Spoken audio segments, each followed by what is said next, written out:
You know, the reason Christians are called believers is that's our primary role, is to believe and to put our faith in and to trust. See, the only thing that separates a sinner, a person who's not a Christian, from a believer is a believer has believed, has put their faith in Jesus. And by the way, that doesn't mean that we don't continue. We do continue. In fact, I think as we grow in grace and in the knowledge of the Lord, what we grow the most in is learning to trust more, learning to rely more upon Him.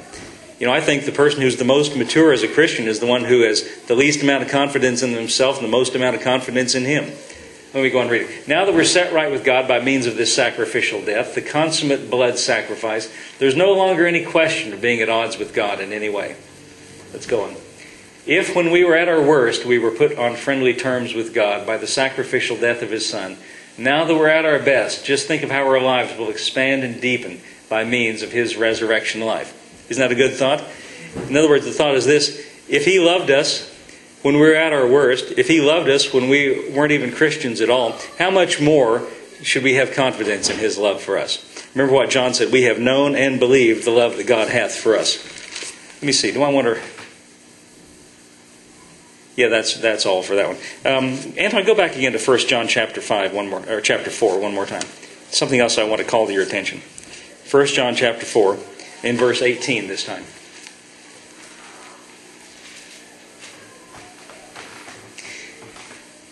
The fundamental point I'm making to you is we have a relationship with God, which is our most important relationship, and the foundation is His love for us. And the reason our Christian life is secure and safe is because it's founded upon not us but Him. If it were founded upon us, it would only be as secure as our ability to be perfect. And though we want to do good, and though we strive to do good, and though we endeavor to do as best as we can, as long as you're in a body of flesh, you're not going to be perfect. You know, people who don't understand this, and people who think that the Christian life is all about us and what we do, those people never feel secure. You never feel safe. You never quite feel quite right with God. There's always a black cloud of worry hanging over your head. But the thing that clears away those black clouds of worry is to know and to believe the love that God has for us, and to understand that our relationship with Him is not founded upon our perfect behavior. It's founded upon Him and His love for us. And we just read, He loved us when we were at our worst. When we didn't even care about Him, when we were totally indifferent to Him. And now that we're Christians, now that we have responded to Him and put our faith in Him, how much more do you think His love should be manifest in our life? Notice here, it's interesting, I think, that John brings this thought into the mix. This is 1 John chapter 4, verse 18. There is no fear in love, but perfect love casts out fear. Let me start over. There is no fear in love. Perfect love casts out fear, because fear hath torment. He that feareth is not made perfect in love. Let's have the next verse. We love Him because He first loved us. And there he reiterates that. Go back to the one before that. There is no fear in love, because perfect love casts out fear. There is no fear in love, because perfect love casts out fear, because fear hath torment. He that feareth is not made perfect in love. We love Him because He first loved us. Anton, give me the message here. There is no room in love for fear. Well-formed love banishes fear, since fear is crippling. A fearful life, fear of death, fear of judgment, is one not yet fully formed in love. We, though, are going to love and be loved. First we were loved, now we love. He loved us first. Notice that he says there's no room in love for fear. Well-formed love banishes fear. What John is telling us here is, if we, in the King James it says, he that feareth is not made perfect in love.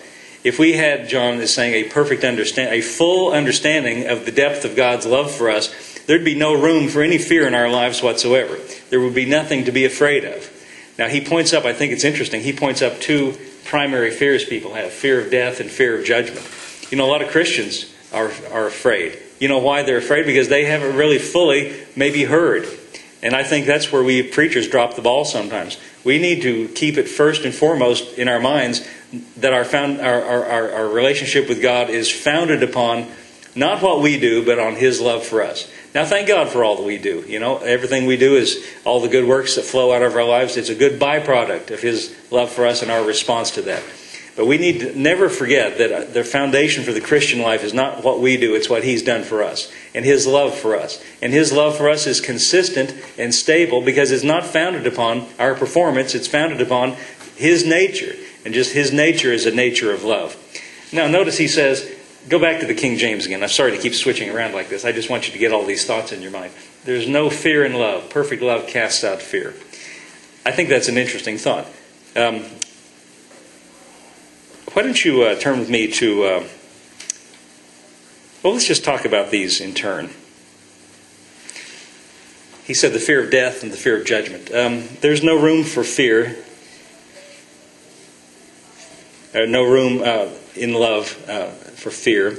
There's no room for fear of death for a Christian.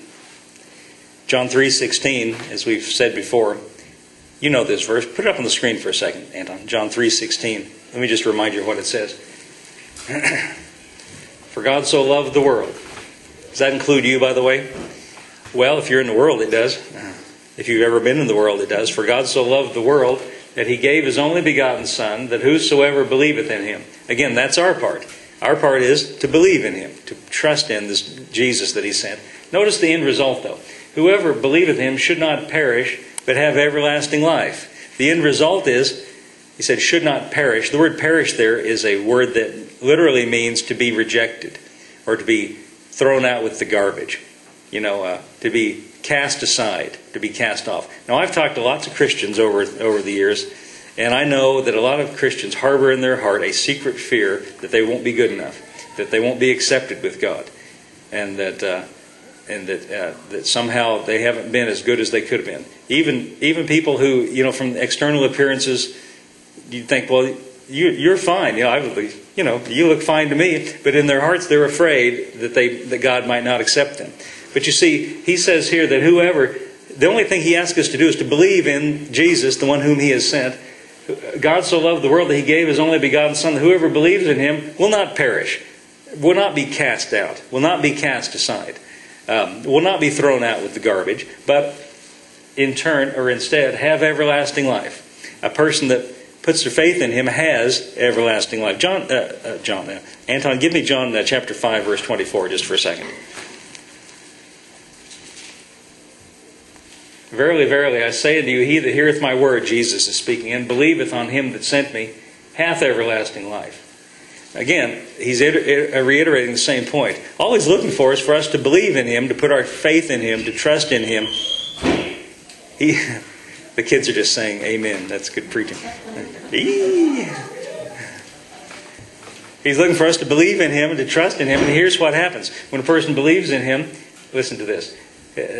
Whoever hears my word and believes on Him that sent me has everlasting life, and shall not come into condemnation, but has passed from death to life. Did you know, of Christians, he says, you have already passed from death to life.